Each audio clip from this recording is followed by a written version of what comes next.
Fluorescent hospital lights buzz with a sound that drills straight into your skull.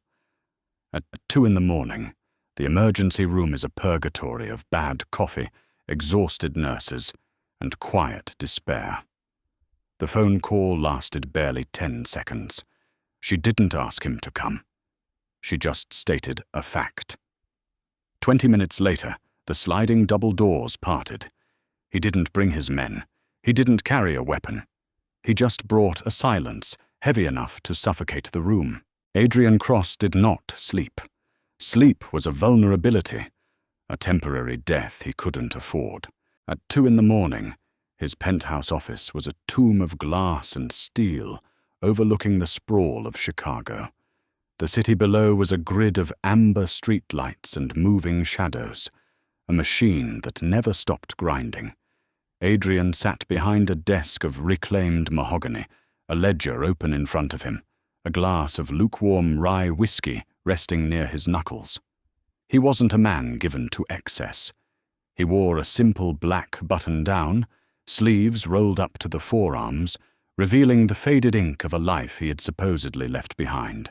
He was running numbers, legitimate numbers, shipping manifests, warehouse acquisitions, real estate developments. The violent, bloody machinery of the Cross Syndicate was buried deep beneath layers of LLCs and corporate tax filings, and the person who buried those bodies, figuratively speaking, was his secretary. Audrey Miller. She was not a woman from his world.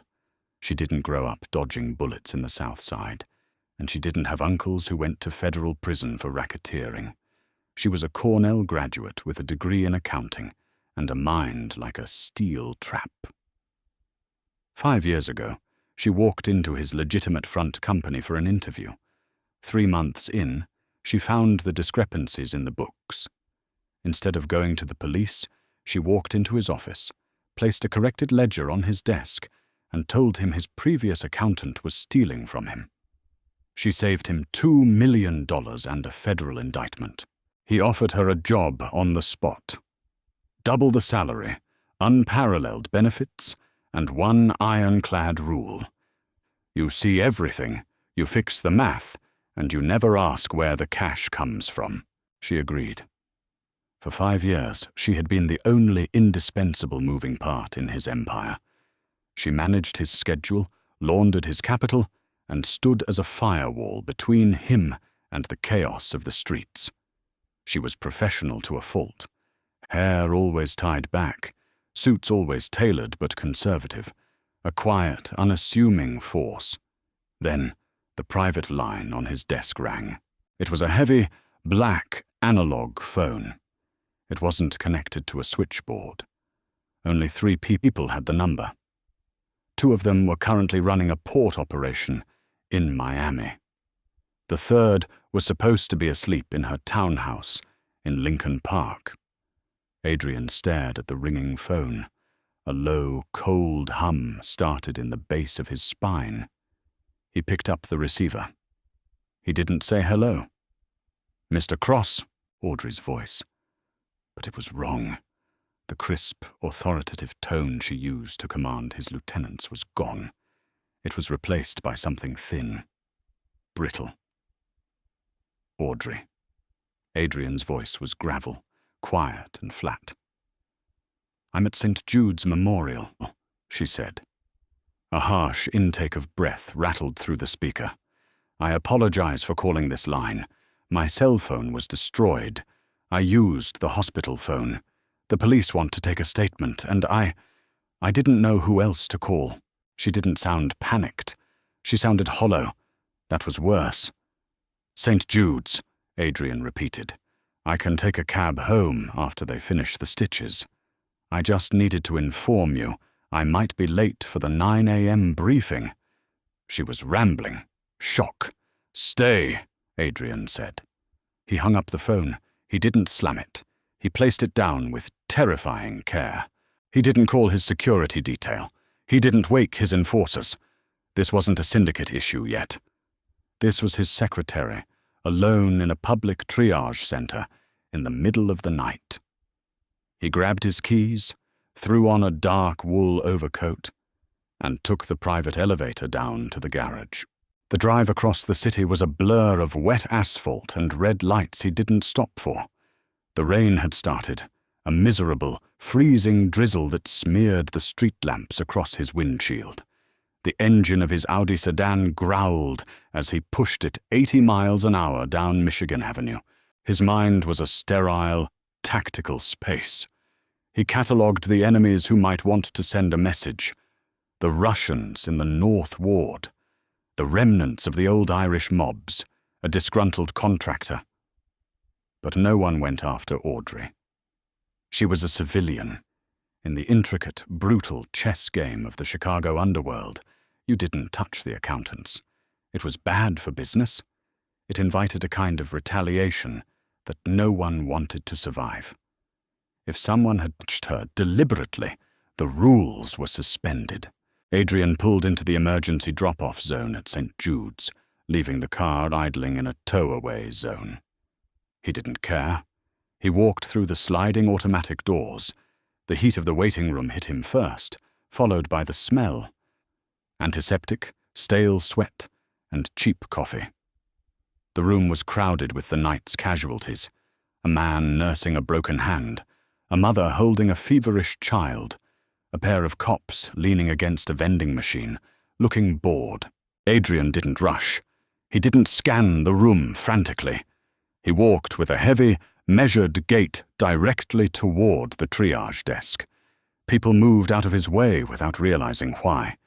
He had the kind of presence that commanded space. Tall, broad-shouldered, with eyes as hard and unreadable as flint.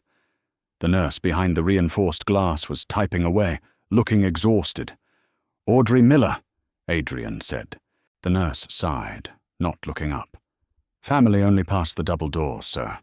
You'll have to wait until she's discharged." Adrian didn't argue. He reached into his coat, pulled out a heavy platinum money clip, peeled off 5 crisp $100 bills, and slid them under the gap in the glass. The nurse stopped typing. She looked at the money, then up at Adrian's face. Whatever she saw in his expression, the absolute, uncompromising deadliness in his jawline, made her swallow hard. "Bay 4, she whispered, sliding the money under a clipboard. "Down the hall on the right." Adrian walked past the security doors. He didn't look back. The ER floor was a chaotic symphony of beeping monitors, hushed voices, and the squeak of rubber soles on linoleum. Adrian navigated the narrow corridors, his eyes tracking the bay numbers painted in faded blue on the walls. 1, 2, 3, 4. He stopped at the edge of this curtain. It was pulled back just enough to see inside. Audrey sat on the edge of the gurney. Adrian's jaw clenched so hard his teeth ached. Her usually immaculate appearance was gone. Her cream-colored silk blouse was torn at the shoulder, stained with a mix of grease, street dirt, and dark, dried blood. Her left arm was strapped tightly against her chest in a temporary sling, but it was her face that made the cold hum in Adrian's spine turn into a roaring inferno. A jagged laceration ran along her left temple, currently being stitched by a young resident. Her cheekbone was swollen, blooming into a violent shade of purple and black. Her eyes were dull, staring straight ahead at the white wall. She looked fragile.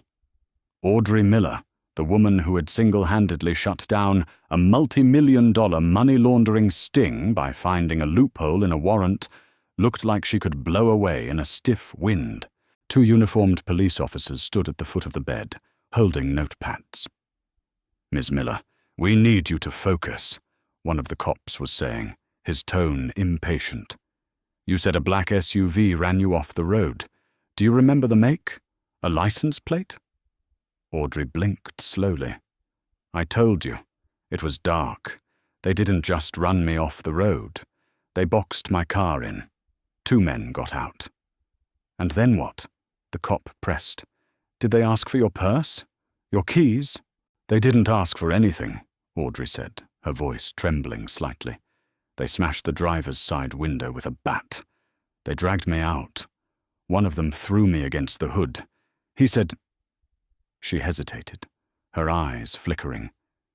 "He said, 'Tell your boss his books are closed.'" The officers exchanged a look. "Your boss? Who do you work for, Miss Miller?" Adrian stepped into the bay. He didn't announce himself. He simply occupied the space. The air in the small cubicle seemed to instantly drop 10 degrees.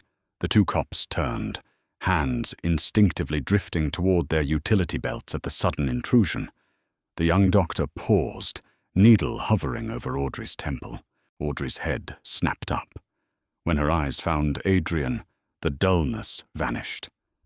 For a split second, a profound, gut-wrenching relief washed over her features, immediately followed by the ironclad mask of professionalism she always wore around him.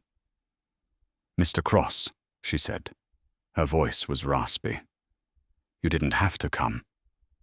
Adrian ignored the cops. He ignored the doctor. He walked straight to the side of the gurney. He looked down at her. He didn't offer a platitude. He didn't ask if she was okay. She obviously wasn't. He looked at their bruising on her jaw. He looked at the way her ribs hitched when she breathed. He catalogued every injury, filing it away not as a tragedy, but as a debt that would be collected. He reached out. His large, calloused hand hesitated for a fraction of a second before gently brushing a stray lock of blood-matted hair away from her uninjured eye. The touch was impossibly light. Audrey stopped breathing for a second. "Excuse me, buddy," the older cop barked, stepping forward. "This is an active police interview. You need to step back. Who are you?" Adrian slowly turned his head. He didn't raise his voice. He didn't posture. "I am the boss she was referring to," Adrian said. "My name is Adrian Cross. She is my chief financial officer. And this interview is over." The older cop scoffed, puffing his chest out. "Yeah? Well, Mr. Cross, unless you're her lawyer, you don't dictate when we're done. We have an aggravated assault here." "You have a mugging," Adrian corrected smoothly, his voice a low, lethal baritone. "A random act of violence in a city plagued by it. Miss Miller is in shock. She gave you what she remembers. You will file your report in the morning. Now, you are going to leave this cubicle so the doctor can finish his work, and then I am taking my employee home." "Listen here," the cop started, pulling his radio. Adrian stepped into the officer's personal space. He didn't make a sudden move. He just stood there, towering over the man. Adrian's eyes locked onto the officer's badge number. "Officer Riley." Adrian read the nameplate. He leaned in, lowering his voice so only the two cops could hear. "You work out of the 12th precinct. Your captain is Thomas Vargas. I had dinner with Tommy 2 nights ago at the Palmer house. We discussed the Union Pension Fund. If you would like to continue harassing a traumatized woman, I can call Tommy right now and we can discuss your pension. Or you can take your notepad, walk out into the rain, and close this file." The silence that followed was heavy. Officer Riley swallowed. He recognized the name. More importantly, he recognized the man. You didn't work the streets of Chicago for more than 5 years without hearing whispers about Adrian Cross. The man who owned half the real estate in the South Loop and supposedly commanded a small army of ghosts. Riley took a step back. He tapped his partner's arm. "We have what we need for the preliminary report. Have a good night, Ms. Miller." They left quickly, the curtain swinging shut behind them. The young resident doctor was sweating. I just need to finish these 3 stitches, sir." Adrian nodded once. "Do it well."